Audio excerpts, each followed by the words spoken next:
Well, I'm here with Stephen Curtis Chapman, and this is his beautiful 1966 Chevrolet Impala convertible. So, Stephen, just tell us a little bit about your association with this car. Well, I grew up in a car world. My dad, who thankfully is still with us, 85 years old. Guitars and cars were the two great loves of my dad's life. So I grew up with a lot of guitars and a lot of music, which is what I do now. And my dad, 85, still plays music as well, still teaches music lessons in Paducah, Kentucky, where I grew up.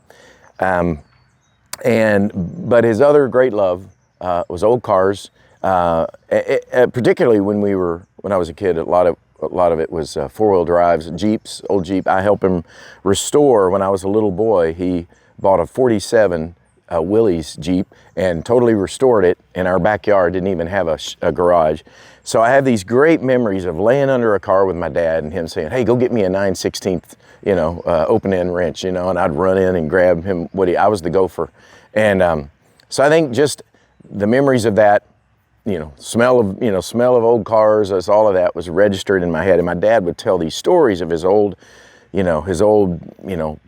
first 30, 37, whatever. I mean, he'd just tell, and his eyes would kind of light up. And so I think that got in me as a kid. My best friend, when I was in high school, started driving. My best buddy, Denny Alvey, his dad owned a car lot. And his dad got a couple of wrecked GTOs, 66, 67, a couple of them that were wrecked. And my buddy and I had enough parts between the two to build one that we could drive. So we drove around in this GTO I think it ran for about 2 months before he blew the motor up in it, because it was half blown when we got it. But I had that memory of my friends. So, as anybody knows probably watching this that cares about old cars, it's the memories, it's the life that goes around with those cars and those stories. So I married my wife 40 years ago, Mary Beth. Turns out she loves old cars. So my 30th birthday, she'd heard me talk about old GTOs forever. She surprised me with a 66 GTO, red with a white convertible top, white interior, looked a whole lot like this. I loved it. It was amazing. Had the 3.2 barrels, carburetors, the 3 deuces, and the whole deal. We drove around in it, but I don't drive them enough. I don't tinker with them enough. I'm a touring recording artist, musician, so I'm on the road a lot. So I just realized somebody that really can take care of this better than me needs it. So I sold that. Have had a few other cars through the years. An old Mustang that my wife loves Mustangs. Had that for a while. Had an old Corvette for a while.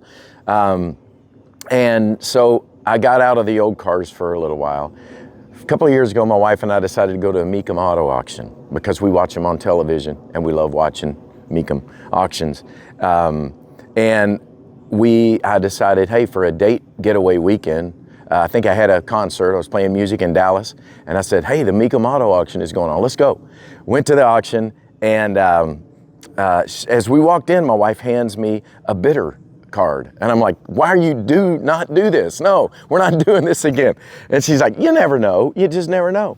And so we're watching the cars go by, and of course, love it. Had a blast, had so much fun. If you've been, they start playing Thunderstruck, at the beginning, and everybody's getting pumped up, and then they have the national anthem. I mean, it is a great event.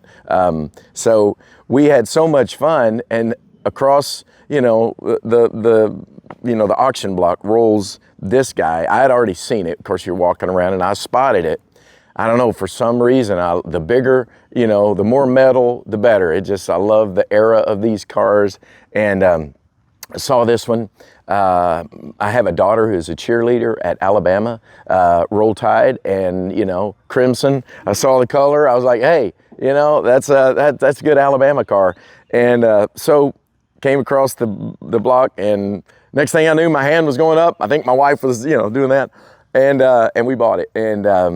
And so I live in Franklin, Tennessee. We live in a beautiful place to drive cars like this. We live right down the road from the Natchez Trace Parkway, which is a national park. The road is beautiful. It's no commercial traffic. Put the top down, drive it. It's been beautiful. It's been wonderful. Like my other cars, you know, it's one of those where I'm like, I don't drive it enough probably to keep it going as I should. And so maybe time to part with it. But boy, it's a special car. And again, I think it's funny how, you know, it's just metal and gas and, you know, and a motor. But just, I think it's all about the stories, you know, and about the life that gets lived around, you know, this chunk of metal is pretty, you know, it's pretty special. And the memories is what makes it, you know, makes it a special car.